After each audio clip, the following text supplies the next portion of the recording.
Prenez soin de votre jardin avec Oriange 3 en 1. La nouvelle innovation Solabium. Insectes, acariens et maladies, un seul produit et c'est fini.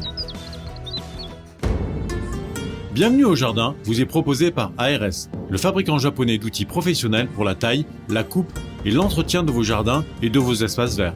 Vous avez besoin d'un avis, d'un conseil? Consultez-nous sur notre site www.ars-france.fr.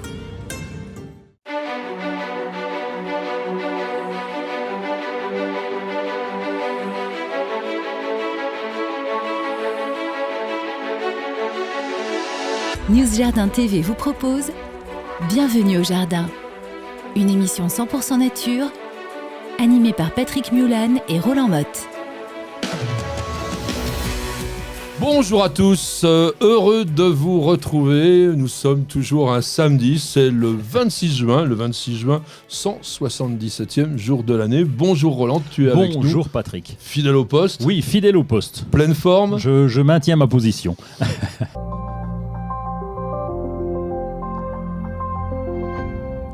C'est le 5e jour astrologique du Cancer et le 8e jour du mois de Messidor dans le calendrier républicain français.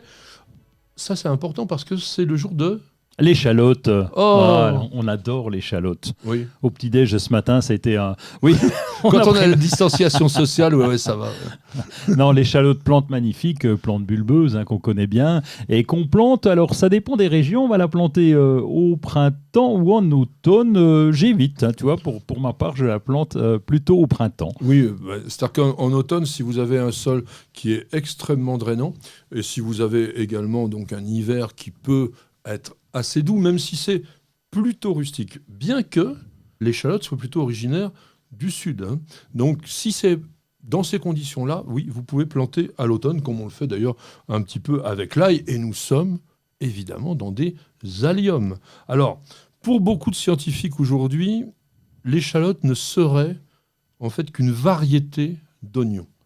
Oh, c'est dommage, ça gâche l'ambiance. Allium cepa, qui est donc Ouais. l'oignon, aurait cette variété qu'on appellerait agrégatum. D'ailleurs, il y a une raison, puisque quand on récolte les bulbes de l'échalote, c'est pas comme un gros oignon, c'est plein de petites choses les unes à côté des autres, donc qui sont agrégées, donc du nom agrégatum. Alors ça s'est appelé Allium ascalonicum, et vous le trouverez peut-être d'ailleurs sous ce nom-là. Donc plante plutôt, je disais, du sud. Oui, parce que c'est de l'origine plutôt Asie centrale, peut-être l'Afghanistan, peut-être l'Iran, comme beaucoup de plantes bulbeuses d'ailleurs. Et puis, donc maintenant, une plante qui est quand même bien ancrée dans notre culture, principalement française. Parce que dans les autres pays, on n'en mange pas, ou pratiquement. Quel dommage. Alors nous, on a l'échalote grise, puisqu'il y en a plusieurs variétés. Donc la grise a tendance à tenir un petit peu mieux. Et d'ailleurs, c'est plutôt la grise qu'on va planter en octobre, novembre, que la rose. Et ça, c'est important de le savoir. Alors, il n'y a pas grand-chose à faire. Une fois que vous les avez plantés, on va laisser pousser, on va nettoyer un petit peu. L'important, c'est de savoir à quel moment on va les récolter. Oui, alors ça commence à jaunir un petit peu. Le feuillage jaunit, on est un peu comme sur les bulbes de tulipes. On ne va pas manger les tulipes, encore qu'on pourrait, mais c'est un peu le même principe. On est toujours dans ces plantes bulbeuses et donc le feuillage va jaunir et c'est là où on peut être interpellé en disant « Ah, c'est bientôt maintenant qu'on va les récolter, les sortir de terre, les laisser un peu sécher. » Ça, c'est important. Il ne faut pas faire ça sous la pluie, évidemment. Non. Et puis, on les récolte ensuite. Alors, on appelle ça le ressuyage. Donc, on récolte et on laisse le bulbe se débarrasser de son excédent d'humidité. Alors, il y a une chose aussi à savoir, c'est que c'est un peu comme toutes les aliacées. On ne va pas laisser régulièrement, au même emplacement, l'échalote. Il va falloir faire une rotation. Oui, comme l'ail, comme l'oignon, on va les faire tourner et donc là, cette rotation importante. Alors, quand on a des carrés potagers, c'est bien pratique. On va faire tourner très facilement. Sinon, tu fais comme nous, on prend des photos régulièrement et puis on ne remet pas au même endroit. Il faut que ça revienne que tous les 3 ans maximum, de façon à éviter les risques tout simplement de maladies. Il y a quand même pas mal de risques de maladies ou de mouches, etc. Donc, si vous faites comme Roland, en revanche, c'est mieux, puisque vous en mettez un peu partout, comme ça, les ravageurs ne savent plus où ils en sont. Et évidemment, on va parler aussi de choses autour de l'échalote qui sont plus rigolotes. C'est toutes les expressions qu'il y a. On se rappelle aussi le fameux film avec Pierre Richard, La course à l'échalote. Oui. J'avais adoré ce film. Très, très bien. Et il y avait Jane Birkin. Oui, exactement. Oui. Alors ça désigne quoi d'ailleurs Alors la course à l'échalote, c'est celui qui arrivera le premier à tout prix. Tout est permis pour arriver le premier. C'est ça la course à l'échalote. Tous les coups sont permis. Oui. Alors, il y a d'autres expressions. Dire d'ailleurs d'être maigre comme une échalote. Alors, c'est pas du tout mon cas, mais voilà, on dit que normalement, oui, c'est moins gros qu'un oignon. Moi, je suis plutôt un oignon un peu rond. Voilà, mais l'échalote, c'est un peu plus étroit. Alors, quand on ne vaut pas une échalote, c'est vraiment, on n'a pas beaucoup de valeur.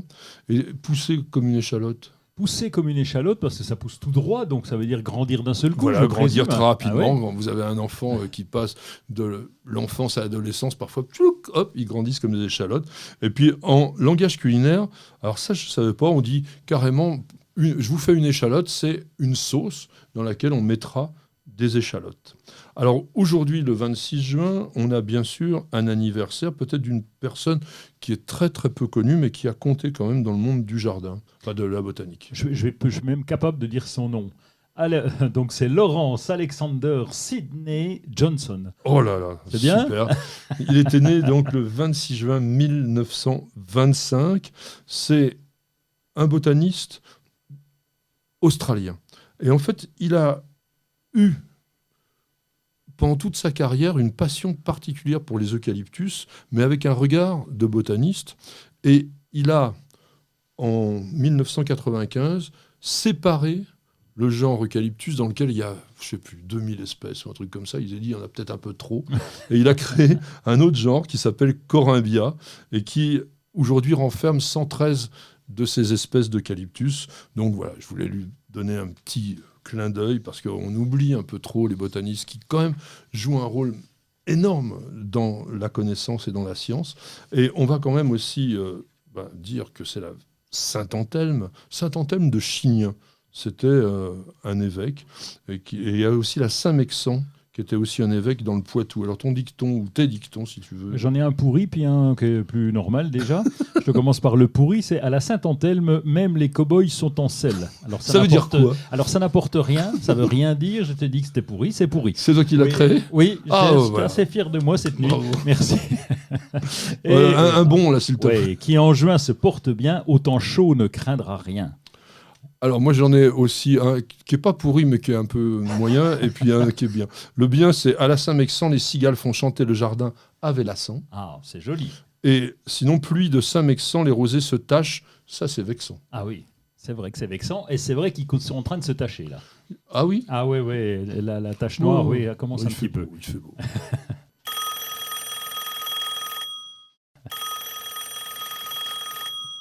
Et ça sonne le téléphone avec... Alors, Trax, il a Trax. un drôle nom.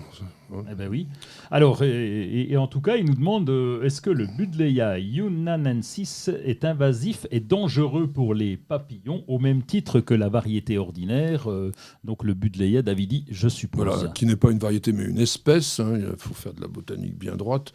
Buddleia davidi, genre Buddleia espèce davidi. S'il y avait une variété, ça pourrait être l'Oxhinch, par exemple, qui est une variété. Et en réalité, c'est plutôt... Je vais vous compliquer la vie exprès, un cultivar, puisque les variétés d'origine horticole s'appellent des cultivars. Bon, peu importe. En tous les cas, je ne sais même pas pourquoi il nous pose la question sur le Buddleia yunanensis. C'est une plante que l'on ne trouve jamais dans le commerce, ou du moins, celle que l'on vous vend sous le nom de yunanensis, c'est une erreur, parce que la plupart, en fait, vous vendent Buddleia nivea. Oui. Alors, ils vous disent que Buddleia nivea, c'est égal à Buddleia yunanensis. Ce n'est pas vrai. Quand vous regardez la nomenclature internationale, les deux espèces existent. Et yunanensis, c'est un... Alors, comme son nom l'indique, c'est un Buddleia originaire du... Yunnan oui, en Chine. Oui. Et en fait, c'est une petite plante. C'est plutôt un arbuste et qui n'est pas vraiment très, très passionnant. Alors, celui que l'on vend sous le nom de yunanensis, donc à savoir Buddleia nivea, lui, il est plus intéressant. Il est plus intéressant, on va le rabattre au niveau du sol, il est assez grand, il va se développer plutôt bien, pas tant que le davidi, hein, il va rester un petit peu plus modeste. Dans nivea ça veut dire neige, ça veut dire blanc comme neige. Et il y a une raison, c'est parce que le dessous, et ça c'est ça qui est intéressant sur cette espèce, le dessous de la feuille est velouté blanc argenté. Et donc ça c'est très décoratif. Oui, et puis la question de savoir si ça peut tuer les papillons. Oui, c'est vrai. Oui, parce qu'il y avait quand même la question au départ, et on a vu sur Internet, et je suis allé voir justement suite à cette question, il y a quand même beaucoup d'articles qui parlent du nectar qui doit contenir un peu de caféine et qui peut tuer les papillons. Seulement, tous les articles concluent un petit peu, il n'y a rien d'avéré sur le sujet. Ouais. On n'a aucune preuve de ça, donc c'est une avancée qu'on trouve sur Internet. Oui, et voilà, faut se méfier de ça, parce que j'ai cherché, j'ai pas trouvé de référence scientifique qui pourrait vraiment mettre ça en avant. Donc, vous inquiétez pas, les papillons vont sur les buddléias, ils sont très heureux. Celui-là, il n'est pas invasif, et il faut insister aussi sur le fait qu'aujourd'hui, tous les buddléias qui sont vendus par les pépiniéristes sont des buddléias stériles, et donc le côté invasif que l'on reproche à cet arbre aux papillons n'existe plus, du moins dans les variétés horticoles. Vous n'avez pas la main verte ? Alors prenez-en de la graine avec nos paroles d'experts. Paroles d'experts, alors là, on va se régaler, parce que là, je pense qu'on va être d'accord avec Roland, je crois. Mais beaucoup d'entre vous vont dire « Ouais, je les aime pas, ils racontent des trucs, ça me plaît pas, etc. » Pourquoi ? Parce qu'on va vous parler de jardiner avec la lune, avec la question, est-ce que c'est une chose qui est avérée ? Est-ce que l'on doit jardiner en s'occupant de la lune ou pas ?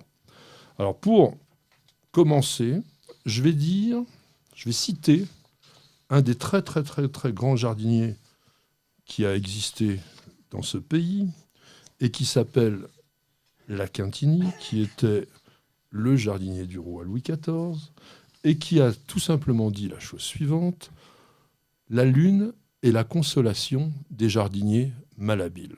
En un mot, c'est exactement ce que je pense. Quelle est ton opinion, mon cher Roland? Alors, je me fâche avec personne en général. Moi, je n'ai pas d'avis tranché sur le monsieur sujet. Diplomatie. Oui, parce que ma sœur jardine avec la lune. J'ai déjà conseillé de jardiner avec les mains, ça va beaucoup mieux, mais ça, c'est un autre problème. Alors, jardiner avec la lune, c'est sympa, mais ça entraîne des choses, parce que je suis allé me pencher un peu sur les bouquins sur la lune, etc. Et ma sœur m'expliquait aussi qu'il faut qu'elle aille semer ses semis à 5h43 du matin, je ne sais pas combien du mois de juin. J'ai dit, ok, d'accord, mais moi, je ne suis pas levé, tu vas rire. Et donc, il faut avoir le temps, parce que si on suit le calendrier lunaire, alors on viendra sur l'efficacité ou non, mais si on suit le calendrier lunaire, on a intérêt à avoir un calendrier assez souple pour pouvoir jardiner au bon moment. Enfin, on va dire un emploi du temps assez souple, parce que le calendrier, lui, en général, il est assez obtus. On vous dit exactement ce qu'il faut faire. D'ailleurs, je ne sais même pas qui est-ce qui invente vraiment ces trucs-là. Pourquoi il décide qu'à 5h43 ? Bon, parce que la lune, ceci, cela. Parce qu'on vous parle de trucs bizarroïdes. On vous parle quand même de conjonction entre la Lune et certaines constellations. Alors les constellations, il ne faut pas quand même oublier que c'est que des inventions humaines. C'est pas les étoiles, les galaxies, elles ne se sont pas mises en disant tiens, je vais être le Taureau, je vais être le Capricorne. C'est nous qui l'avons inventé. Donc après, on raconte des inepties comme ça, et moi j'ai tendance à dire quand même que si vous trouvez des salades, par exemple, tous les jours chez votre primeur, des belles salades, des beaux haricots verts, des belles carottes, etc., ça veut dire que vous avez des professionnels qui produisent ces légumes et qui se soucient comme d'une guigne de la lune, parce que sinon vous auriez des semaines avec carottes et puis des semaines sans, etc. Or, les professionnels ont une obsession, c'est quand même le résultat. La production. C'est quand même le minimum. Clair. Donc s'il fallait absolument tenir compte de la lune pour obtenir des bons résultats, ils le feraient.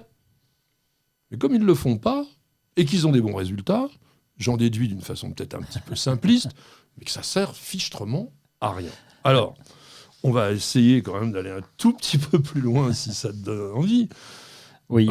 Parler, par exemple, de la lune montante et la lune descendante. C'est ça qu'on entend tout le temps dire, attention, il faut être en lune montante ou il faut être en lune descendante. Ça veut dire quoi ?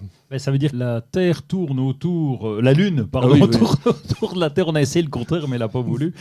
Ça dure 27 jours, 7h43 minutes. Exactement. Et il y a un moment, elle monte, on appelle ça lune montante, et puis ensuite, elle redescend dans son cycle. Voilà, donc on repère quand on peut avoir un clocher pour l'avoir monté. Non, mais ça descendre. aussi, c'est un truc pipeau. Pourquoi ? Parce que c'est simplement la position apparente de la Lune par rapport à l'endroit où on se situe. Oui, c'est ça. Oui. Donc, s'il y avait vraiment une influence, il faudrait que cette influence-là, elle soit micro-localisée. Ça veut dire qu'elle serait extrêmement différente d'un endroit à l'autre. On ne vous dit jamais de faire des choses comme ça. Bon.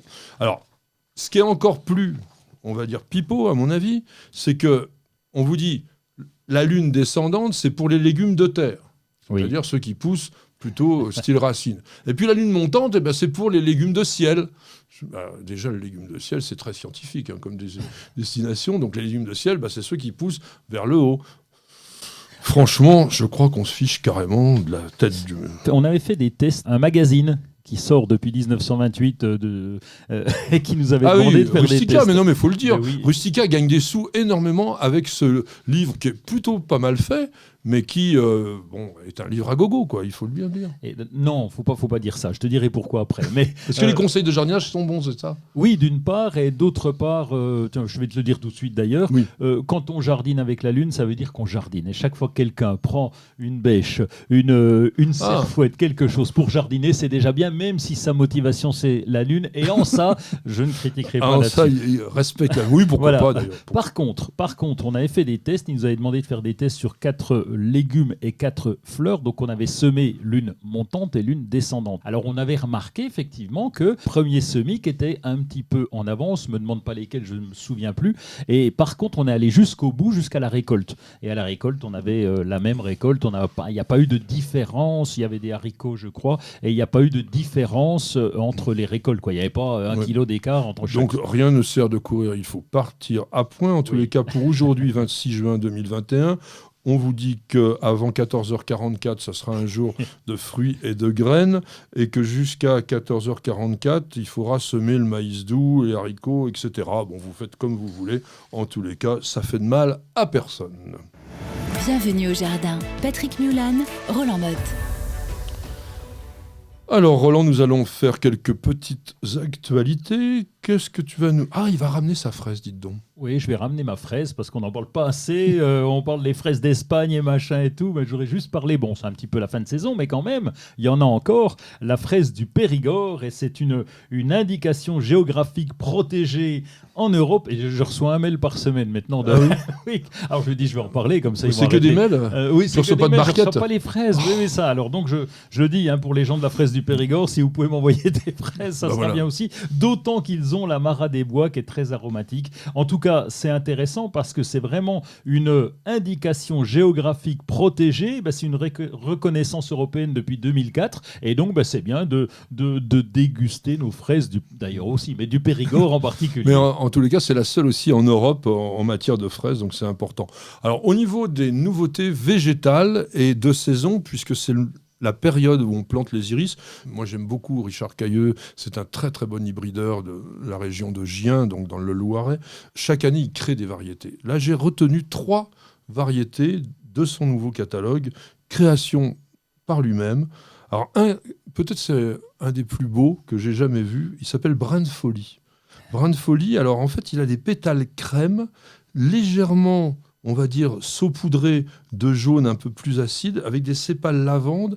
C'est très pâle, avec un cœur jaune canari. Et surtout les barbes, qui sont oranges. Alors, vous voyez un peu tous ces mélanges de couleurs. Ça, c'est la particularité des iris. Il y a un éperon jaune à l'extrémité des barbes. C'est une très, très belle variété, avec des formes un peu ondulées, 70 cm de haut, et plutôt tardif. Alors, il y en a un autre, complètement à l'opposé, il s'appelle En Profondeur. Alors, c'est vraiment les abysses, là. Vous allez voir, il est tout noir. Mais vraiment, c'est une des rares plantes aussi, l'iris, avec certaines violettes, par exemple, des pensées qu'on arrive pratiquement à voir noires, dont le pourpre, on va dire, est tellement foncé qu'au soleil, franchement, il apparaît noir. Et lui, alors il est tout noir. C'est-à-dire que même les barbes sont noires également. Il fait 80 cm et lui, il est hâtif. Et puis mon troisième, alors c'est une divinité égyptienne, Hatshepsut. Alors lui, il est magnifique aussi parce que des pétales blancs d'une grande, grande pureté, avec des sépales aussi qui sont blancs, mais bordés de bleu indigo sur pratiquement 2 cm de large, et des barbes jaune vif. Donc ça vous fait une plante majestueuse, absolument magnifique, 80 cm et mi-saison. Donc je vous en avais un hâtif, tardif et mi-saison. Vous avez tout, donc les établissements Cailleux, c'est connu, et vous pouvez trouver directement sur leur site les variétés que je viens de vous citer, et c'est le moment de les planter. Alors, qu'est-ce que tu nous racontes au niveau du coup de... Ah ben, t'as pas de coup de cœur? Non, c'est un coup de gueule. C'est pas un coup de gueule, non, c'est un truc rigolo. Oui, non, je fais rarement de coup de gueule, sauf 2-3 fois, mais pas souvent. Et là, c'est un sondage qui sert à rien. Mais alors, à rien. Ça, vous voyez, c'est une information capitale. Oui, ça, on s'en fout totalement, mais bon, Non, quand même. C'est pas le premier, un sondage qui sert à rien. Non. C'est OpinionWay qui a interrogé des milliers de personnes pour savoir qui c'est qu'offrait plus de fleurs que les autres. Eh bien, en 2021, plus de 2 Français sur 3, écoutez-moi bien, 2 Français sur 3, 69% des gens qui offrent des fleurs, eh bien, n'ont pas de raison particulière pour le faire. Ça, c'était très intéressant, ça nous a fait évoluer. Alors, t'as encore mieux, là? Bah oui, en fait, c'est pour exprimer leur amour, même s'ils ne voient pas, la personne, c'est 74%. Ah oui. Alors, c'est intéressant aussi. Non, mais ça veut dire que c'est de la télétransmission, ça. On envoie le bouquet. C'est un truc qui sert à rien. Je te dis. Et puis, alors, les hommes partagent l'envie de recevoir des fleurs et nombre d'entre eux, soit 32%, s'accordent sur le fait que les fleurs ne sont plus réservées aux femmes. Moi, je vais vous parler d'une exposition qui a lieu en Seine-Maritime et qui fait un message, un hommage, on va dire, à notre grand écrivain Gustave Flaubert.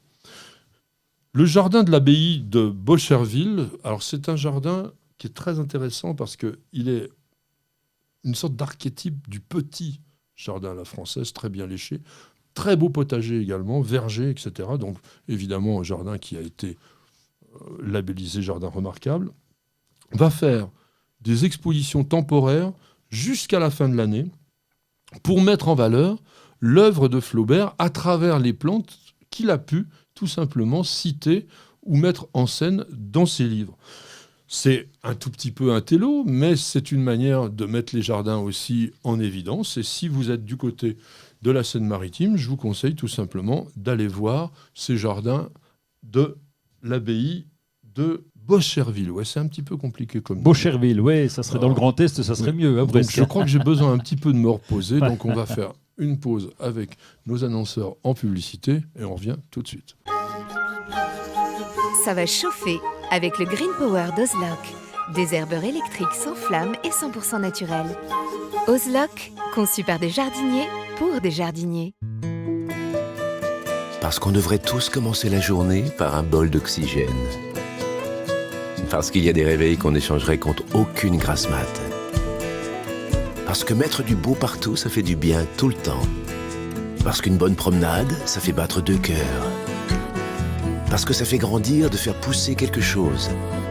Parce que le circuit le plus court, c'est entre votre jardin et votre cuisine. Parce qu'il y a des rencontres qu'on n'oubliera jamais. Parce qu'un monde meilleur, ça commence d'abord chez soi. Et parce qu'on n'a jamais eu autant besoin de se reconnecter à la nature et à la vie. Truffaut, mettons plus de vie dans nos vies. Profitez de votre programme sans effort avec l'autoril d'Ozlock. Tuyau d'arrosage qui se réenroule automatiquement. Ozlock, conçu par des jardiniers pour des jardiniers.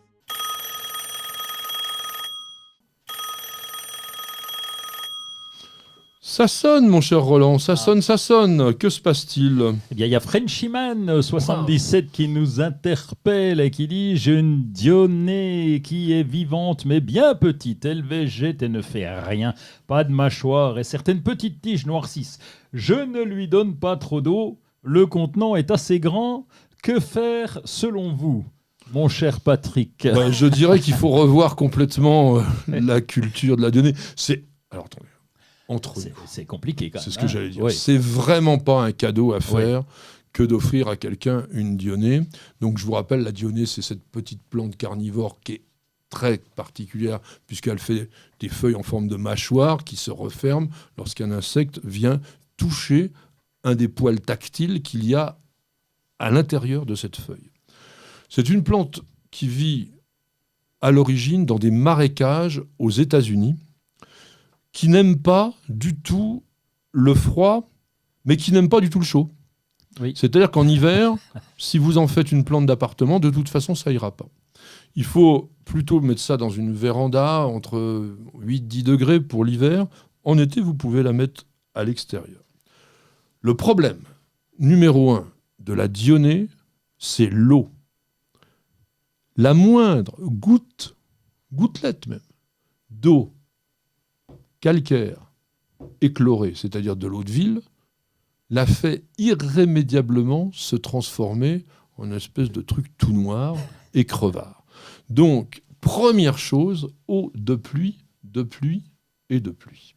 Est-ce que tu la cultives ? Non, pas du tout, parce que c'est compliqué. Alors, je l'ai vu faire dans une école près de chez moi là-bas, donc où ils avaient une petite jauge qu'ils pouvaient couvrir en intérieur, donc protéger, comme tu l'as dit, en intérieur. C'était que de la tourbe à l'intérieur, avec par contre, je relis ce que nous dit Frenchyman, je ne lui donne pas trop d'eau.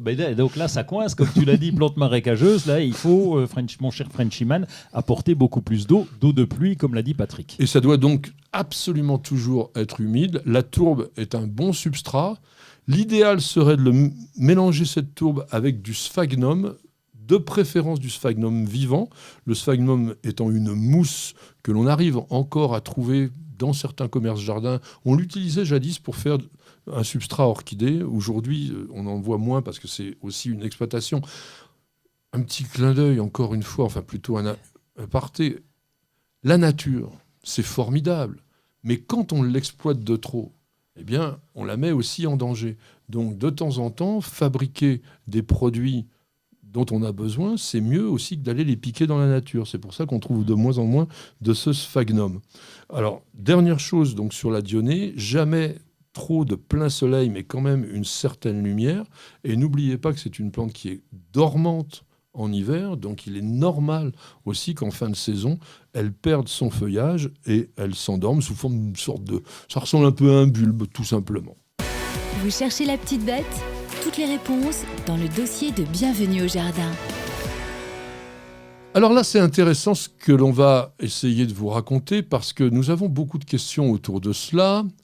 J'aimerais bien remplacer mon gazon par des plantes qui se tondent pas ou par des plantes qui sont plus décoratives ou des choses comme ça. Et puis aussi, souvent, par des plantes qui restent vertes pendant l'été. Oui, parce que la galère, c'est ça. Ça fait 3 années où nous avons successivement des sécheresses assez fortes. Et en climat continental, c'est encore plus marquant. Ça veut dire que le gazon, il est blanc pendant l'été. Ouais, il est paillasson. Ouais, c'est ça. Et c'est relativement moche quand on espérait avoir un beau gazon. Donc là, ça coince un petit peu. Il va falloir de la verdure. Et donc peut-être pas du gazon, mais un espace un peu plus vert. Alors est-ce que l'on peut, d'après toi, y arriver ? Parce que ce que l'on recherche sur les pelouses en gazon, donc je rappelle, les gazons sont des graminées, des mélanges de différentes graminées, sur lesquels, quand même, la première chose, c'est que l'on peut marcher. Oui, c'est ça, parce qu'il faut cumuler les deux. Voilà. On aurait pu mettre du rosier couvre-sol. Par contre, pour marcher pieds nus dessus, c'est pas idéal. Donc, on demande beaucoup de choses. Les graminées, c'était l'idéal, mais avec le réchauffement que nous avons, les sécheresses successives, ça demande un arrosage très conséquent et qu'on n'a pas forcément les moyens d'installer. D'une part d'installer, puis d'autre part avoir l'eau suffisante en été, parce que c'est presque... Enfin, oui, c'est carrément du gaspillage.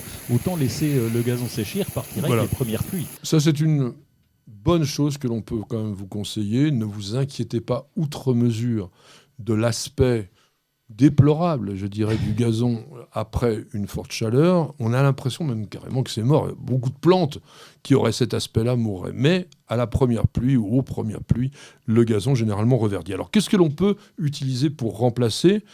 La première chose qui vient de l'idée, c'est quand même le micro-trèfle. Oui, c'est ça, c'est la première chose. Et micro-trèfle, on commence à le voir. On le voit déjà dans des mélanges de certains gazons qui sont par définition plus des gazons, puisqu'on va rajouter du micro-trèfle dedans. Donc ce ne sont plus que des graminées. Et ce micro-trèfle, il a l'avantage de ne pas pousser beaucoup. Il y en a un qui s'appelle Pirouette, qui est un peu sympa pour ça. Il pousse à l'envers ? Oui, comme les cacahuètes. Donc, non, il n'a rien à voir. Et donc, il pousse très très peu. Donc, évidemment, tu tombes beaucoup moins. Et puis, il va rester plus longtemps avec la sécheresse. Il va rester vert quand même relativement longtemps. Et il supporte aussi le piétinement. Alors ça, c'est déjà une chose importante. En revanche, ce qui ne supporte pas le piétinement, mais qui est à la fois très décoratif et surtout particulièrement bien adapté à des sols très poreux, à des sols sableux, des sols très pauvres, ce sont les thym. Il y a des petits thym Donc il y a le thym hirsute, il y a aussi même le thym citron, hein, on peut utiliser. Tu en as d'autres peut-être? Le thym serpolet. Ah, le serpolet. Le serpolet qui pousse spontanément dans le Jura, par exemple, on le voit au sommet des collines. Alors là, c'est couvert de thym, mais bon, comme tu l'as dit, le piétinement, c'est plus compliqué. Par contre, c'est magnifique. C'est magnifique parce que ça fleurit au printemps, ça fait un tapis très rare. Alors bien sûr, l'intérêt de ce genre de plante, c'est qu'il n'y a pas à les tondre. Un thym serpolet, au naturel, c'est 5 cm. Donc vous allez avoir vraiment une couverture sympa. C'est très très bien dans les zones rocailleuses. On les met souvent dans les rocailles. Alors pour le midi, là j'insiste bien, attention, ça ne marche vraiment que pour les régions méditerranéennes. Vous avez ce qu'on appelle le gazon des mascareignes. Alors là, on est sur une graminée qui s'appelle pour les botanistes Zoysia tenuifolia et qui fait un tapis vraiment très très dense, dont le défaut, je dirais, est d'être un peu bosselé. C'est-à-dire qu'au lieu de faire un tapis très régulier comme les gazons à l'anglaise, vous avez un truc qui est un petit peu moutonneux, mais ça résiste. Alors là, soleil, sécheresse, etc., sans aucun problème. À l'inverse, évidemment, dès qu'il fait froid, à partir de -2, -3 degrés, ça commence à s'abîmer sérieusement. Alors, il faut savoir aussi que toutes les plantes dont on vient de vous parler, elles ont un autre défaut par rapport au gazon. Elles ne se sèment pas. Oui. Elles ne se sèment pas, on doit les planter. Ah oui, et là, ça coûte un peu d'argent. Je suis allé voir un peu les prix. Donc, c'est des petits godets de 7 ou godets de 9 qu'on va trouver en plantes vivaces. Et donc là, on va approcher si vous les 5 € Ouais, c'est ça, ouais, ça calme très vite. Ouais. Ça calme très vite. Donc, ça se fait aussi. Alors, sur le gazon des mascareignes, par exemple, on va trouver dans le Midi des grosses plaques. Un petit peu comme on peut avoir du gazon aujourd'hui en rouleau, qui sera un peu moins cher. Mais si on prend d'autres plantes, par exemple comme les achillées sont très très intéressantes aussi. Il y a des petites achillées millefeuilles qui restent très très très fines, et puis il y a la fameuse Achillea crythmifolia. Alors ça, c'est un beau tapis. Oui, c'est un tapis, il va pousser un peu, mais on n'aura pas à le tondre beaucoup parce qu'il va rester pratiquement au niveau du sol. Ça fait des petites pousses des fois de temps en temps, donc on va passer éventuellement la tondeuse. Mais pareil, pour le piétinement, ça coince un peu aussi. Hein. Pas besoin de passer la tondeuse, puis surtout, si vous ne tondez pas, il va fleurir, il va faire des petites ombelles blanches qui sont quand même très très sympas. Et c'est vivace. Alors, il y a une plante que moi je connais moins bien, c'est Roland qui vous la propose, qu'on appelle la turquette. Oui, la turquette, c'est une petite vivace. Alors, j'en ai pas planté, je peux pas te dire. On m'a dit que ça résistait, surtout dans les sols caillouteux, dans les sols vraiment tout pourris. Donc, c'est très comme bien. Le thym. Un peu comme le thym. Donc, voilà, celle-là aussi, on peut se l'accaparer, mais là aussi, il faut la trouver. Et c'est en vivace également. Alors, vous pouvez tenter un truc aussi, enfin un truc. Tu vois, ça y est, je commence. Ah, c'est bien, tu commences à mieux parler. Donc, vous pouvez tenter une plante aussi qui est intéressante, la camomille romaine. On se dit, mais pourquoi la camomille romaine, ça pourrait faire un couvre-sol, etc. Parce que là, si on la tond, justement, elle va rester très rampante et ça fait un feuillage qui est extrêmement fin. Alors, il est aromatique, mais vous n'allez pas mettre votre nez à 5 cm du sol. Mais les racines, elles sont ce qu'on appelle radicantes. C'est-à-dire qu'en fait, la plante, elle s'étale avec plein de racines. Ça s'ancre très, très, très bien dans le sol et ça vous fait un tapis vert pâle, légèrement grisâtre et qui, à mon avis, peut être très intéressant dans certaines zones. Ça résiste, guillemets, on ne fait pas du foot dessus, ça résiste un peu mieux au piétinement que la plupart des plantes dont je vous ai parlé précédemment. Alors, on vient de le dire, pourquoi est-ce qu'on n'utilise pas trop souvent ces plantes couvre-sol ? C'est parce que c'est cher, parce que ce défaut de ne pas résister au piétinement. Est-ce que tu aurais, par exemple, une plante qui pourrait être à la fois rampante et puis attirer les abeilles ? Ah, alors, on avait dit le thym déjà. Hein, oui. Et puis, il n'y a pas une verveine qui va bien sur le sujet, il me semble. Il y a une verveine nodiflora. Oui, Verbena nodiflora. La verveine nodiflore. Alors, c'est pareil que l'achillée, c'est vraiment des tiges radicantes. Alors, le feuillage, lui, il est semi-persistant. Ça veut dire qu'en hiver, c'est pas très terrible. Mais elle supporte très bien le piétinement. C'est ça qui est génial. Et ces fleurs, elles vont venir attirer les abeilles d'une façon très, très importante. On n'est pas obligé de la tondre, mais elle va nous faire quand même 15 cm. Mais si vous la tondez, elle fleurira moins, mais là, vous fera un super tapis. On la mélange relativement souvent, alors quand je dis relativement souvent, c'est pour ceux qui l'utilisent, avec l'achillée Critmifolia, parce que du coup, ça donne une sorte de pelouse idéale dans les jardins très très secs et qui reste, on va dire, colorée de façon intéressante dans les gris verts pendant toute l'année. Oui, et puis, par contre, il y a le prix, évidemment. De tout ce qu'on a dit là, ça augmente le prix par rapport à un gazon traditionnel. Et quand vous êtes donc dans les kikuyus, etc., là, c'est vraiment le problème de la fraîcheur hivernale.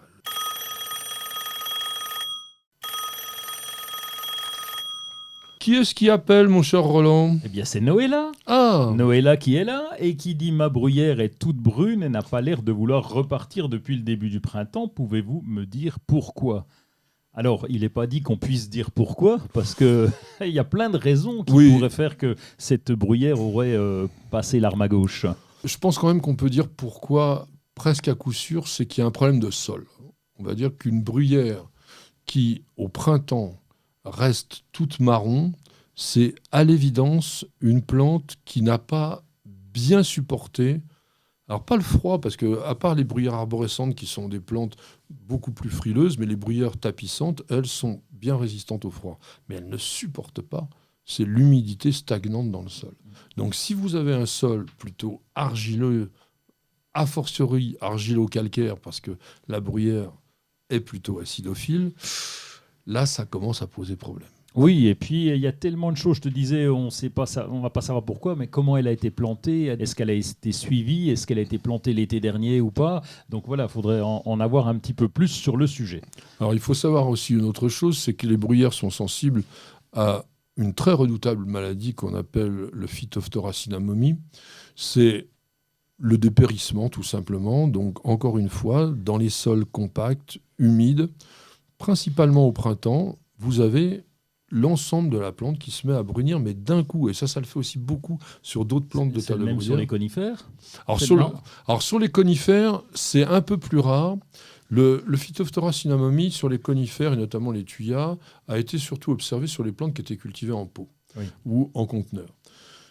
En revanche, sur les rhododendrons, c'est quelque chose de très très fréquent. Dans la semaine, vous pouvez avoir carrément tous vos rhododendrons qui deviennent tout marrons. Et là, on est d'accord, il n'y a rien à faire. Hein ? Alors, il n'y a rien à faire, oui, parce que pour savoir si c'est cela, vous avez un truc à faire quand même. Parce que, oui. C'est l'arracher.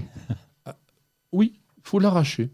Et quand vous l'arrachez, si déjà vous voyez au niveau des racines une sorte de blancheur, par exemple, et si ça sent aussi vraiment l'humus, si ça sent la forêt, ça sent le champignon, c'est quand même très très mauvais signe. Alors, le conseil derrière ça, c'est qu'il faudra évidemment ne pas recultiver des bruyères et toutes les plantes de la famille des éricacées, c'est-à-dire donc les rhododendrons, les azalées, les pieris, les vacciniums, c'est-à-dire les myrtilles, toutes ces plantes-là qui risqueraient d'attraper exactement la même maladie. Alors, je voudrais qu'on se quitte pour l'instant sur une note un tout petit peu plus optimiste. Alors, on va écouter les messages de nos annonceurs. Ça va chauffer avec le Green Power d'Ozlock. Des herbeurs électriques sans flamme et 100% naturels. Ozlock, conçu par des jardiniers pour des jardiniers. Parce qu'on devrait tous commencer la journée par un bol d'oxygène. Parce qu'il y a des réveils qu'on échangerait contre aucune grasse mat. Parce que mettre du beau partout, ça fait du bien tout le temps. Parce qu'une bonne promenade, ça fait battre deux cœurs. Parce que ça fait grandir de faire pousser quelque chose. Parce que le circuit le plus court, c'est entre votre jardin et votre cuisine. Parce qu'il y a des rencontres qu'on n'oubliera jamais. Parce qu'un monde meilleur, ça commence d'abord chez soi. Et parce qu'on n'a jamais eu autant besoin de se reconnecter à la nature et à la vie. Truffaut, mettons plus de vie dans nos vies. Profitez de votre programme sans effort avec l'autoril d'Ozlock. Tuyau d'arrosage qui se réenroule automatiquement. Ozlock, conçu par des jardiniers pour des jardiniers. Bienvenue au jardin. Patrick Mulan, Roland Motte. Je le rappelle, nous sommes le 26 juin. Il se profile donc déjà le début de l'été. Et là, qu'est-ce que tu vas faire au jardin la semaine prochaine? Je lui pose toujours cette question-là, ça fait rigoler parce qu'il est là... je bosse. Oui, non, d'autant qu'on va déjà nettoyer le barbecue parce que comme vous allez venir bientôt, donc il faut qu'on nettoie le barbecue. C'est la première chose à faire au jardin et c'est important. Ensuite, j'espère que tu l'avais fait déjà avant. On a eu un printemps difficile, mais il faisait beau quand même ces derniers jours. On n'a pas fait beaucoup. C'est pour ça que la dernière fois qu'on l'a utilisé, on s'est dit là, il faut le nettoyer. Non, c'est vrai qu'il habite au pôle Nord, j'ai oublié de vous le dire. Bon, biner, sarcler, c'est vraiment le mot d'ordre là, parce que c'est vrai que quand on a des massifs où la terre est apparente, quand on n'a pas paillé, et lorsqu'on a cette terre au jardin, et au potager, pardon, et bien là c'est vraiment important de biner, de sarcler d'abord parce qu'on va casser la croûte. C'est très important d'abord pour l'humidité ambiante, pour garder l'humidité, puis pour enlever ces petites herbes indésirables. On rappelle, un compostage de surface, on peut même laisser, si on veut, les herbes indésirables dessus. C'est pas moche, moi j'aime bien, ça reste et puis ça va pourrir tout seul. Il a entièrement raison. Dans un potager, vous pouvez très bien faire ce compostage de surface. On le voit bien aussi avec notre ami Michael Vincent au potager Colbert. Lui, il recycle tout. Quand vous êtes dans un jardin d'ornement, dans un jardin qui se veut un élément de décoration, de prestige, je dirais même, parce que vous vous entourez de belles plantes, etc., c'est quand même mieux de ne pas laisser des trucs qui traînent. Je veux dire, c'est la même chose que de faire le ménage dans sa maison. Et puis laisser les petits on laisse pas les moutons partout traîner, donc on va le nettoyer. Bon, voilà. Après, je sais qu'aujourd'hui, on a un peu changé de regard. Ce qu'on appelle la gestion différenciée. Oui, j'aime bien ce mot-là. Dans les grands espaces verts, c'est tout simplement un truc de feignant. Ah oui. Ou d'avare, je dirais. On ne veut pas dépenser, mais c'est aussi un truc de feignant. Au lieu de tondre toutes les semaines, toutes les 5 semaines, évidemment, ça demande moins d'efforts. Bon, en tous les cas, il y a des choses à faire quand même toujours au jardin. Alors, est-ce que tu crains vraiment le mildiou là en ce moment ? Oui, ça commence un petit peu. Je suis très prudent d'ailleurs par rapport à la serre. Et donc l'ouverture de la serre est capitale parce qu'évidemment on se dit j'ai mis une serre, c'est bon, j'ai pas le mildiou. Sauf que si les plantes sont un peu serrées et donc ça peut créer de l'humidité, il faut vraiment aérer, il faut ouvrir les portes. Bon, on a les ouvrants sur le dessus, mais il faut quand même vraiment ouvrir tous les matins et tous les soirs la porte. Alors tu as dû remarquer une chose quand même, c'est que ça pousse en ce moment et qu'il y a des plantes qui commencent à prendre un petit peu d'ampleur et si on les attache pas, elles peuvent s'écrouler. Oui, on parlait des tomates, c'est le cas aussi parce qu'elles commencent à monter, il y a des fruits qui sont dessus, donc là, soit on a choisi l'option où elles se débrouillent, et ça c'est une solution, mais si on a choisi l'option du tuteur, on a intérêt à bien contrôler ces tuteurs. On les a mis un petit peu au départ en tapotant comme ça allait bien quand le plant faisait 20 cm. Maintenant que le plant fait presque 1 mètre de haut et est chargé en fruits, eh bien le tuteur, on a intérêt à retaper. Et puis il faut attacher, bien sûr. Il faut attacher. Alors, je pense que tu dois le faire de temps en temps, au lieu de mettre des bouts de bois qui, en plus, parfois sont pas ni esthétiques ni très efficaces, souvent mettre des fagots, c'est quand même le mieux pour faire un bon tutorage. Alors sur les haricots, oui, parce qu'on a un noisetier qui sert à rien, donc on y en coupe un petit peu et ça va très bien, donc on peut faire des petits fagots pour les haricots. Pour les tomates, on l'a jamais fait ça. Par exemple, moi je le ferais bien sur les tomates cerises ou même par exemple sur certaines grandes vivaces. On peut très bien, des grandes marguerites, on met des fagots à l'intérieur, les plantes, elles se développent, on ne voit pas trop le fagot, mais ça les retient. Oui, tu as complètement raison, d'autant qu'au potager, on n'utilise pas toujours la hauteur. Ok, il y a les haricots à rame, mais autrement, on n'utilise pas les hauteurs. Et donc, c'est bien d'avoir un peu de hauteur. Là aussi, c'est pour le côté esthétique. Alors, il y a déjà des semis à faire en perspective à la fois de l'automne et du printemps. Je vais laisser Roland raconter pour le potager. Au niveau des fleurs, c'est les bisannuelles. Que sont les bisannuelles ? Bien, les pâquerettes, les myosotis, les pensées, les sirènes, pas les sirènes, les silènes. Les silènes du port d'Alexandrie, mais oui, je connais, oui. Les giroflées, vous voyez, les œillets de poète, les digitales, tout ça, ça se sème maintenant, jusqu'au 15 juillet environ, parce qu'il faut le temps que la plante se développe pour que vous puissiez la mettre en place à l'automne. Ce sont des bisannuelles, donc en ce moment, elles vont faire uniquement leurs feuilles et elles fleuriront l'année prochaine, après l'hiver. Au potager, tu sèmes quoi ? On peut mettre déjà des betteraves, on peut mettre des carottes. Et je fais attention parce que tu sais, dans les livres, on voit souvent qu'il faut planter des choux en ce moment. On commence dès maintenant. Oui. Et donc, nous, on attend. On attend encore. Parce qu'il fait trop sec ? Eh bien oui, puis il y a les altises qui vont se régaler. Depuis 3 ans, on a des... Je n'ai pas entendu. Ah, t'as pas entendu? C'est vrai. Je ne connais pas le pipipit. Non, on met éventuellement un filet anti-insectes, mais elles sont tellement nombreuses. Depuis 3 ans, on est vraiment attaqué systématiquement par les altises sur les choux. Donc j'attends, je ne les plante pas, malgré ce que disent nos bons livres en juillet, et j'attends plutôt le 15 août que la grosse période de chaleur soit passée pour limiter la présence des altises. Donc tu les auras un peu plus tard, tes choux. Exactement, Voilà. tant pis. Et puis dernière petite chose, donc tondez votre pelouse pas trop ras si justement vous voulez pas qu'elle jaunisse trop rapidement. C'est un moyen tout bête parce que quand on tombe plus haut, et bien tout simplement les brins sombragent un petit peu les uns avec les autres. C'est aussi l'occasion d'économiser un petit peu d'eau.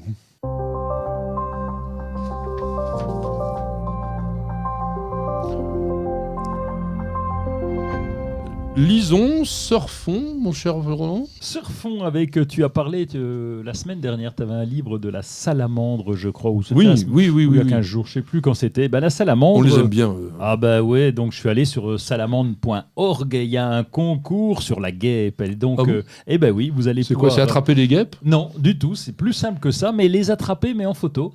Ah. Et donc, vous allez pouvoir... ça a commencé le 25 mai, on est vieux, mais je vous en parle parce que c'est jusqu'au 18 juillet. Vous allez pouvoir photographier des guêpes dans tous les sens. Il y a déjà des exemples sur le site de la Salamandre qui sont très sympas avec des gros plans. C'est marrant, la tête d'une guêpe en gros plan. Et donc, les 16 photos les plus intéressantes seront sélectionnées pour passer dans la Salamandre. Et puis, dans la communauté Instagram, vous pouvez aussi partager les photos avec la Salamandre. Salamandre.org autrement pour trouver ce concours. Alors moi j'ai une idée. Oui. On va participer. Ah bon, d'accord. Alors je te mets une guêpe. Je la tiens. Quand elle te pique, je fais la photo. Ouais. Non ? Alors moi je vais vous proposer quand même une lecture, ou du moins 2 lectures. D'abord je voulais parler d'un livre qui a été coécrit par un bon copain que vous connaissez tous, il s'appelle Stéphane Marie, et il sort ce livre-là avec donc une autre auteure qui s'appelle Nathalie Gendreau. Chez Le Robert, c'est 150 drôles d'expressions pour cultiver son jardin. Alors ça, c'est pas ça qui manque.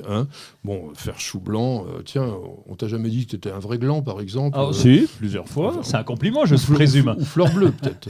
Fleur bleue aussi. Alors moi, de temps en temps, je suis pâle comme une endive ou pâle comme un concombre, vous voyez. Ça m'est arrivé de faire le poireau aussi, de temps en temps, quand j'attendais ma petite jardinière, il y a longtemps. Ah oui, elle n'était pas à l'heure, en clair. Et toi, on t'a jamais coupé l'herbe sous le pied ? Oh, si, c'est déjà arrivé, oui. Bon, en revanche, j'espère que je sens pas le sapin. Vous voyez, ce genre de choses qu'il y a à l'intérieur de ce livre, c'est délicieusement écrit, il y a toutes les petites histoires autour de ça, et puis notre ami Stéphane Marie, lui, eh bien, il a fait beaucoup d'encadrés sur lesquels il vous donne plus d'informations, alors soit sur l'idée, par exemple, quand on est un légume, il explique aussi ce qu'était un légume, il donne des petits conseils de jardinage, évidemment, pour réussir. C'est un petit livre. C'est le moment, bientôt les vacances, pour se faire un vrai plaisir. À 12,90 €, ça le vaut bien quand même. Il fallait en parler. Alors oui, les carottes ne sont pas encore cuites, n'est-ce pas, mon cher Roland ? Et alors là, je vais vous montrer un livre que j'ai adoré, littéralement. Le livre de la forêt. Ce qui n'est pas important, c'est pas ça, parce que le livre de la forêt, vous en avez légion. Ce qui est important, c'est tout ce que vous devez savoir en 50 infographies. Ce livre vous raconte absolument toutes les informations possibles, imaginables, que vous pouvez trouver au niveau scientifique, au niveau sociologique, au niveau de tout ce que vous voulez, sur la forêt. Là, j'ai population et déforestation, et tout est montré en infographie. Donc ça veut dire qu'au lieu de vous taper vulgairement des kilomètres de pages insipides pour rien comprendre, et bien là, vous avez des petits dessins avec des chiffres qui, immédiatement, vous donnent une idée, les émissions dans les forêts tropicales, etc. C'est un livre qui a été écrit, je pense que cette personne est allemande, Esther Gonstalla.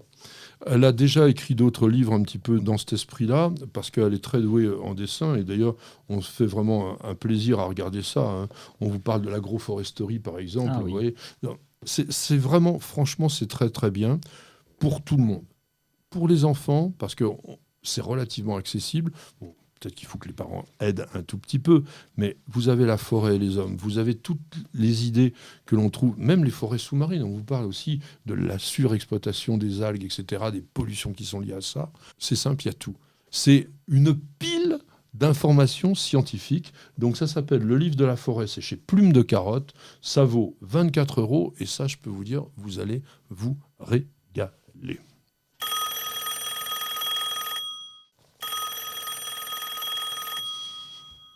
Eh bien, ça sonne encore. C'est Amina. Amina, Eh bien oui, Amina qui nous dit que son pied d'éléphant a le bout des feuilles bruns et des taches blanches sur quelques feuilles. Savez-vous pourquoi? Et puis-je le sortir dans le jardin même s'il pleut? qu'appelle-t-on le pied d'éléphant? Alors, oui, vous allez dire encore ce dinosaure botaniste qui nous casse les pieds avec son latin, sauf que vous avez énormément de plantes qui ont des noms vernaculaires un peu comme ça. Dès que la plante est un peu renflée, on va l'appeler plante bouteille ou plante d'éléphant. Et c'est le cas aussi, je pense, de la plante d'Amina qui doit être un Beaucarnea recurvata, qui est vraiment un très très beau spécimen de plante semi-succulente, je dirais. Oui, semi-succulente, parce qu'il y a quand même ces feuilles vertes qui la différencient un petit peu avec les succulentes. En tout cas, on est convaincu que c'est le Beaucarnea, parce qu'en jardinerie, tous les vendeurs l'appellent pied d'éléphant, donc à mon avis, c'est celui-là. Oui, il y en a qui l'appellent parfois aussi plante bouteille. Alors, je salue Miguel qui est derrière les caméras, puisque c'est une plante d'origine mexicaine, mon cher Miguel, qui vit plutôt au sud du Mexique, dans des zones semi-désertiques. Donc ça vous donne déjà une idée qui va répondre partiellement à la question d'Amina. Plante de sol sec, et donc plante que l'on arrose très, très peu. Quand on a des feuilles qui brunissent, notamment sur des plantes de ces origines-là, vous êtes sûr et certain, il n'y a pas besoin de se casser la tête, que c'est un excès d'arrosage. Alors quand je dis excès d'arrosage, parfois je me trompe, parce qu'il suffit aussi que la plante ait été rempotée depuis pas mal de temps et qu'au fur et à mesure des arrosages, parce qu'il faut quand même en mettre un petit peu, le substrat se soit tassé, ou que justement ce substrat n'ait pas été vraiment bien préparé et soit pas suffisamment drainant pour qu'on obtienne les mêmes résultats. Parce que un brunissement des feuilles, c'est essentiellement un avertissement de pourriture des racines, asphyxie des racines. Oui, et puis il y a un deuxième point dans cette question de Amina, c'est il y a des taches blanches sur quelques feuilles. Alors, sont-ce des taches ou est-ce que ça peut être des cochenilles? Parce que le Beaucarnea, il est sensible aux cochenilles. Donc, aux cochenilles farineuses. Oui, ça peut être ça également. Alors, une tache, je rappelle que lorsqu'on passe son doigt sur une tache, bon, à moins que ça soit un petit caca d'oiseau, mais en général, ça ne s'étale pas. Bon, quand c'est une cochenille qui, effectivement, de loin peut donner l'impression que c'est une tache, soit ça bouge un peu, soit on peut la gratter et ça s'en va. Donc, oui, dans ces cas-là, ça peut aussi permettre de savoir de quoi on parle. Si c'est simplement une petite tache blanche, pas grave. Si c'est cochenille, c'est un peu plus embêtant. Tu as des techniques ? Oui, alors la première chose, tu l'as dit, c'est déjà de l'enlever manuellement. Quand il n'y en a pas beaucoup, moi je le fais sur un ficus. Elle est derrière la caméra, mais c'est la spécialiste mondiale du retrait des cochenilles manuellement. Quand on s'ennuie un peu, moi je vais me venger là sur les cochenilles, je vais les écraser. J'ai un ficus, je l'ai mis dehors il n'y a pas longtemps, et donc je vais écraser les cochenilles, ça me fait un plaisir fou, c'est une horreur. Hein. Alors moi qui suis beaucoup plus élégant que toi, mon cher, oui, évidemment. Je prends un coton-tige que je trempe dans l'alcool. Et ça, faites-le, vous allez voir, vous touchez la cochenille avec ce coton-tige imbibé d'alcool. Dans l'instant, mais immédiatement, elle devient toute marron. Ah oui. Et elle est morte.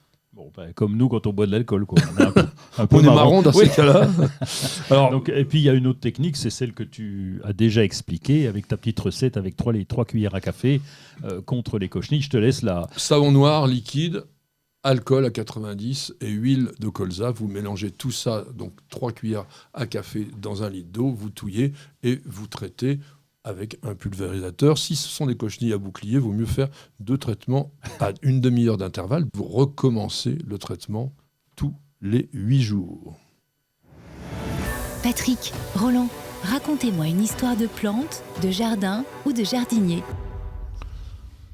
Pour cette partie un peu botanique de notre émission, on va essayer de terminer en beauté, en apothéose, avec tout simplement la plus grande inflorescence, enfin, peut-être pas stricto sensu, la plus grande inflorescence du monde végétal.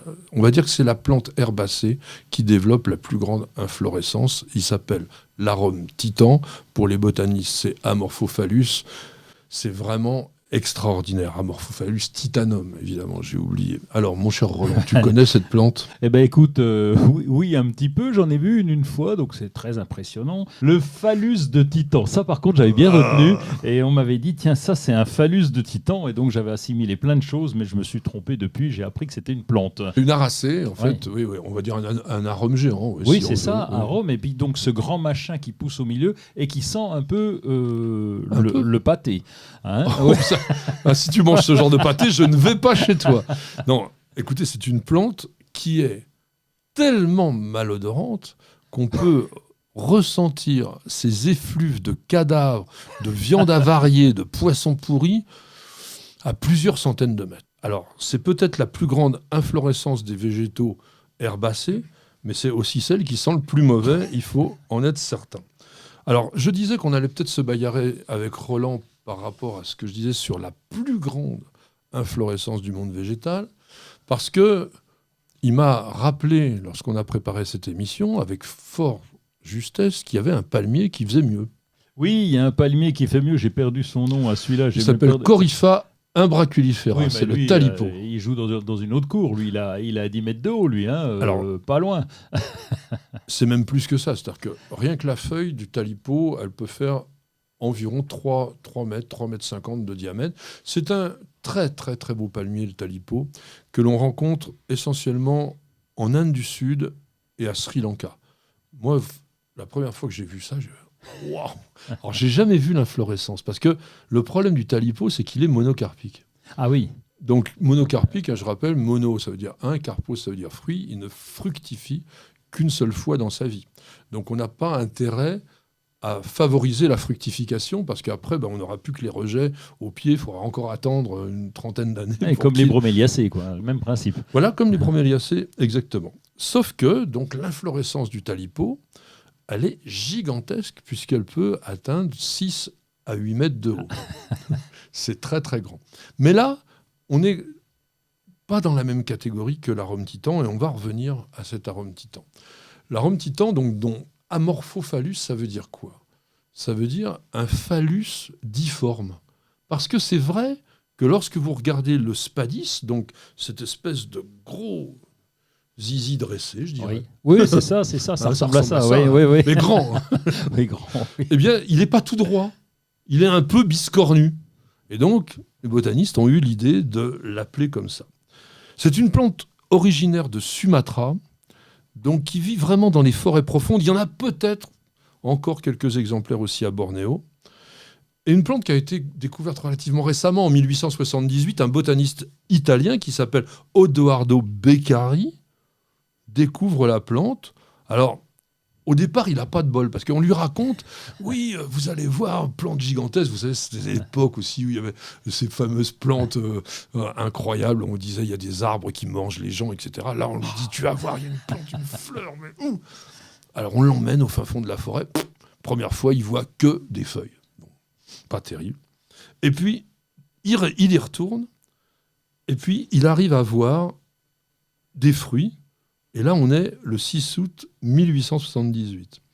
Il veut la voir, cette plante-là, il attend encore un mois, et le 5 septembre, exactement, 1878, dans une montagne qui est à côté d'une ville qui s'appelle Aceh, juste au nord de Sumatra, tout à fait à la pointe là-haut, il découvre, la plante du siècle, l'arôme titan. Alors tout de suite, il en envoie des graines en Europe, et il faudra attendre 1889, ça 11 ans plus tard, pour que dans les fameux jardins de Kew Garden, à Londres, il y ait le premier arôme titan qui fleurisse en Europe. Oui, à 3,10 m, je crois, c'était l'homologation officielle. Alors, ce n'était pas le premier, parce que le 3,10 m, il était en 2010, il a fallu attendre. Les tout premiers, au départ, sont relativement petits. Par exemple, si on prend celui en France qui existe au Conservatoire botanique de Brest, la première fois qu'il a fleuri, son bulbe, parce qu'en fait, c'est une plante avec un gros tubercule. Alors là, à l'époque, il faisait que 38 kilos le bulbe. Une bagatelle. Et donc on a une petite fleur minuscule de 1,50 m. Ouais. Pour avoir ces monstres, ces géants, eh bien, il faut des très gros tubercules. Et il semblerait que le plus gros tubercule que l'on connaisse pèse la bagatelle de 153,95 kg. C'est précis. Il est au Jardin botanique d'Édimbourg et ce bulbe mesure 95 cm de large. Alors, ce qui est rigolo à connaître aussi, c'est la manière dont la plante fait ses feuilles. Une fois qu'elle a fait sa grosse fleur, et on a cet énorme tubercule qui est grand comme la table, par exemple, eh bien, il ne nous fait qu'une seule feuille. Ah bon ? Mais une seule feuille qui va faire la bagatelle de 3 à 4 mètres de hauteur. Alors, on va revenir à ce que tu avais envie de nous dire, parce que c'est particulièrement intéressant. Pourquoi, effectivement, cette plante sent si mauvais ? Oui, c'est ça, c'est la vraie question, en disant, attends, il y a toujours un intérêt de sentir bon ou de sentir mauvais. Nous, on se parfume pour sentir bon. Et donc, lui, c'est pour attirer des mouches qui vont favoriser cette pollinisation. On revient toujours à la pollinisation. Alors, on appelle ça la sapromyophilie, c'est-à-dire l'attirance des diptères, donc des mouches, vers une plante par rapport à une odeur cadavérique. Parce qu'il y a aussi des mouches qui sont attirées par des nectars, et à ce moment-là, ça s'appelle simplement la myophilie. Mais, en réalité, ce n'est pas les mouches qui l'attirent. Il attire un scarabée qui lui aussi est nécrophage, et donc c'est plutôt un scarabée que les mouches. Tu avais raison quand même de parler des mouches, parce que souvent elles s'agglutinent, mais elles ne jouent pas un vrai rôle dans la pollinisation, elles sont trop petites, je pense. Il faut quand même déjà un bon bestiau, bien costaud. Donc c'est un scarabée qui va venir polliniser l'arôme titan. C'est quand même assez fabuleux de l'imaginer. Si ça vous intéresse, il y a des sites sur lesquels on annonce régulièrement les floraisons des arômes titans en Europe. Alors c'est un petit peu partout. Il y en a pas mal en Belgique. En France, on en a, donc on l'a dit, Conservatoire de Brest, on en a au Jardin botanique de Nantes. Il y en a aussi évidemment pas mal en Angleterre. Et puis je crois que c'est à Bonn, en Allemagne, qu'actuellement il y a les plus gros d'Europe. Et ça sera sur cette, on va dire, dissertation botanique que l'on va se quitter. Je vais remercier nos amis de la technique, Miguel qui était derrière la caméra, Luc qui était au son. On va te remercier aussi, Roland. On va te retrouver sur les réseaux sociaux, comme d'habitude. Oui, sur les réseaux sociaux, ça ira bien. Et puis, c'est vrai que j'ai un petit coup de cœur pour les jardinières et surtout pour ma jardinière, ma petite Nicole, qui était également derrière les caméras avec Miguel. Et n'oublions pas, la mascotte de l'émission, elle s'appelle Perle, elle est adorable. Vous n'avez pas entendu. Je pense que depuis 15 numéros, vous n'avez jamais entendu le chien aboyer et pourtant, Perle, elle est toujours là. Alors je vous dis à la semaine prochaine avec tout le monde pour nous écouter et bienvenue au jardin.